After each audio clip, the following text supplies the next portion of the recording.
Please subscribe Ito Money Vlog.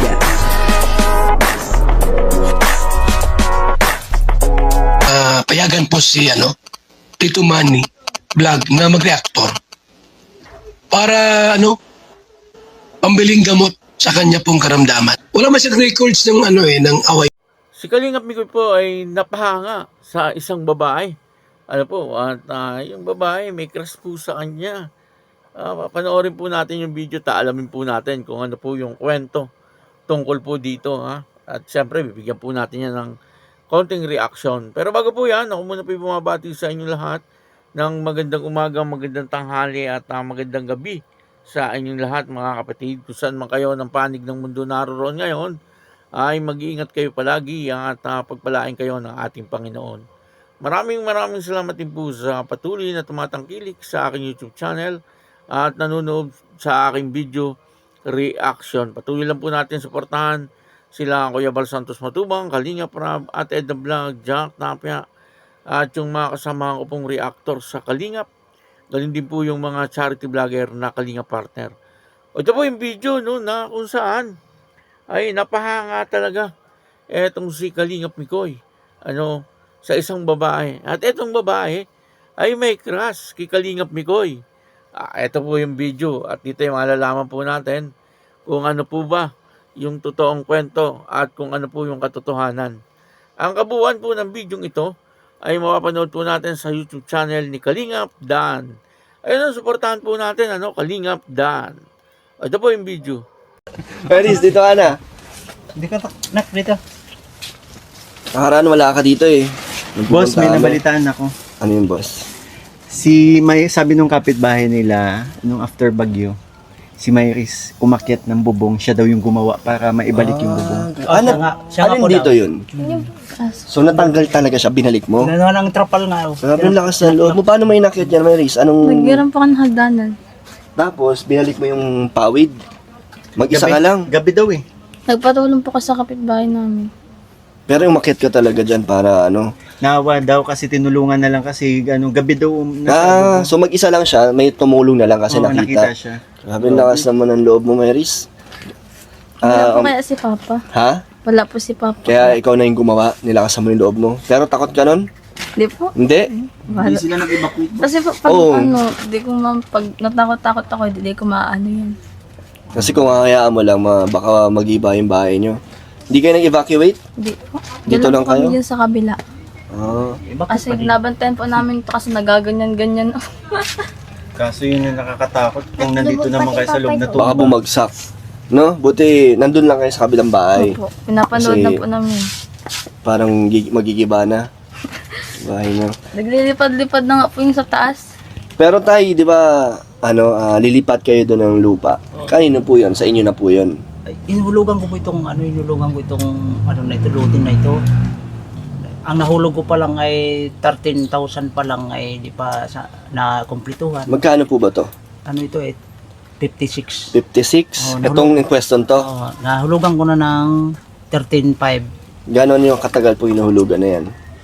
Hindi ko maalala na dahil Matagal na. Utay na utay lang ang ko ay pag mayroon akong maluwag-luwag na pira di Naguhulog po kayo. Hulugan ko. So, itong hinuhulugan yun, tayo, ano nangyari? Sa ngayon, hindi ko pa nahulugan ito dahil sa hirap nga ng buhay. Sabi nga daw po, may bumili na. May bibili na ito. May bibili na itong loop ng tinatayuan namin. Ang sabi ng may-ari, doon kayo lilipat doon sa diyan sa parte na yan dahil ito ang bibili na daw. Kaya wala namang problema. Maayos naman din po. Oo, maayos naman. Mas malaki dito, pareho lang po. Medyo parehas lang. Diyan So, paano yan ay pag lumipat na po kayo doon? Paano yung bahay? May nakatayo na din pong bahay doon? Diyan sa na yan. Yung lilipatan niyo po, may nakatayo na po doon. Pa lang, kumbaga tatayuan pa lang. Kayo din po magtatayo noon. Kaya nag-uwi ako dito kung pwedeng gawan ko lang ng paraan na gawan kong kumukubuhan muna doon. Dahil ito Ba't kailan daw po ito kukunin, tay? Hindi ko alam dahil ang sinabi ng may-ari, pag halimbawa na meron kayong itay-itayan lang yun doon dahil baka mamaya biglang mabili ito. Bigla rin kukunin na agad. Oo. So, pumalaw May tanong lang ako kasi abot dun sa lupa, baga. Oh, sige, boss. Siyempre, may hinulog siya dito. Ano po yung lupa dun, hulugan niyo pa rin? Oh, tuloy na yun. Continuous. Isa lang naman may-ari. Pareho lang ng presyo. Oo, parehas lang din po. Pero kung tutusin siguro, kasi nauna sila magbayad, dapat hindi dito sila na, hindi sila Pero- hindi na yun. Pinapili po ba kayo or sila nagdesisyon na ililipat po kayo ng lupa? Sila po nagdesisyon na bibilhin ito. Kung gusto nyo, kung saan ang gusto nyo dyan na lote, sabi ko doon na lang po, sabi ko. Bakit ito ang gusto, tay? Di ba may mga lupa pa doon bakante? Bakit dito napili nila? Dahil siguro meron din bibili nito dahil yun ang gagawing kalsada din yan sa ano na yan ay daanan, baka gawing tindahan ito ng bibili. Andun ay sulok na ito yung doong banda. Halimbawa magkabahay ng bagang marami, nasa sulok na ako. Ligtas na po kayo. Hindi na Dapat mas mura na yun kasi sulok na eh. Ganun, parehas lang yun, 56 O di dito na lang ako yung dito na lang ako. Pero mas doon na lang sila. naanuhan ako ron dahil di inaanuhan ng baha. mas gusto mo doon. So, Hindi okay lang, tay. Pabor naman sa inyo na doon kayo. Hindi naman kayo malulugi. Hindi naman. Hindi naman lugi. O tara Mas na. maganda ron eh. Di okay na, boss. Tara na. Tara. Di, lipat na tayo doon. Ay, wala pa. Okay lang ba? Boss, ikaw na muna, boss. Boss, ikaw muna. Boss, bakit? Maris. Wala, boss. Kumusta ka na? Okay lang po. Tawag Bakit- ako nung unang Bakit vlog. kanina iniiwasan mo ako sa likod? Naya lang po ako. Nung makita nagulat siya, tapos naglakad na mabilis na kayo ko. Lakad lang po ako dyan. Ako naman, humabol. Naghabol lang nga dito. Nag-ikutan kami dito sa lamesa. So, Myris, masaya ka ulit nakita mo si Mikoy? Ano na nga daw niya ako? Anong tawag mo na nga sa... Uncrush. In-uncrush mo na ako? Oo, nagbabalik. Silence means yes. Beshi! Nan-crush ka na nga. Ay, nag-crush. Huwag na natin pilitin. Oo, Unfriend. Baka mailang na naman si Myris. Di ka na. Pero may risk. Parang hindi naman eh. Ba't di ka makatingin, Myris? Ayun, Po, no, si Kalingap Pikoy ay napahanga kay Myris. Doon po sabi ni Pisyari ni Kalingap Dan. At ang dahilan ay yung umakyat po ito sa bubong.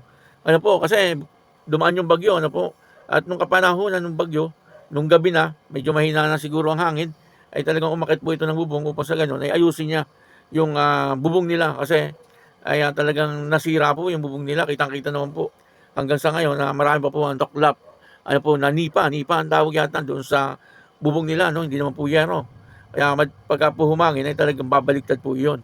Lalo na kung walang net, yung katulad po nung ginagamit sa panguhuli ng isda, yung lambat, yung iba nilalagay po doon sa bubong upang sa ganon yung nipa ay huwag pong bumaliktad.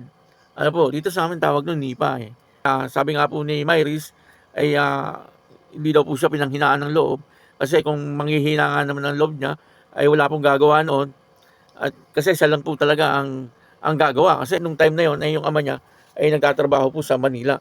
Ayun, inakit niya yung bubong, medyo talaga, nakakatakot para sa kanya. Kasi siyempre, babae po siya, at ang isa pa ay napakabata pa po niya. Para magdesisyon sa mga ganung bagay. Pero, napaka-mature na po ng kanyang isip. Talagang ginawa niya yon. Upang sa ganun ay siyempre, ay hindi po mabasa yung loob ng bahay nila. Kasi siyempre, may mga gamit po sila sa loob ng bahay, may mga damit. At yung mga ibang bagay pa, ay kung hindi niya po aayusin kaagad, ay talagang mababasa po yung nasa loob ng bahay nila. Kaya marami po din na talaga napahanga kay Myris. Hindi lang po si Kalingap Pikoy ang napahanga sa kanya, Talagang yung lahat ng nanood ay napahanga sa kanya. Kahit po ako ay talagang ako po ay napahanga, Kasi hindi ko po akalain na sa murang edad ay gagawin niya po yung mga ganung bagay. Kung iba-iba po yun ay pababayaan na lang. Pero siya ay naisip niya na wala namang ibang gagawa kundi siya lang talaga. Kaya minabuti niya po na akyatin na yung bubong. Hindi na po niya pinabukas. Kasi gabi po niya inakyat eh. Upang sa ganun ay makalipat na po siguro sila doon sa bahay at doon na po sila matulog. Kasi lumipat naman po sila ng bahay. Pero doon lang po sa kabilang bahay. Nakikita nga daw po nila yung bahay nila eh. Talagang umuuga-uga eh. At talagang binabantayan daw po nila. Kala nga daw po niya talagang bibigay na po yung bahay nila. Pero hanggang sa ngayon ay nakatayo pa naman yung bahay nila at bubong lang po ang naging problema. Ano po, buti na lang at dumating na po yung kanyang ama. Ano, kung sa gano'n ay maayos po niya yung kalagayan ng kanyang mga anak. Ano. Kung ako po dun sa ama, hindi na po ako magtatrabaho sa Maynila. Total naman, meron na po siyang bangka na sa pangingisda. Ano po, pwede naman siguro siyang magsabi kay Kalingap Dan tungkol doon sa lambat. Ano po, o tangin niya, o kaya ay hulug-hulugan na lang niya kay Kalingap Dan. Ano, pero alam ko naman na napakabait ni Kalingap Dan. Ano po, sa mga tao na kailangan ng tulong. Siguro ay baka gawa na lang ng paraan ni Kalingap Dan para hindi na po umalis yung ama. Kasi mahirap din no, na walang kasamang medyo matanda na yung kanilang mga anak. Ano, kasi wala naman po silang ina. No? Yung talagang ama lang ang makakasama po nila. Kaya dapat yung hanap buhay ng ama ay yung malapit lang po dun sa mga anak. Yun po, no, maraming salamat po sa inyo lahat. At ako po si Tito Manny Vlog. Nagsasabing God bless you all. Diyos mabalos.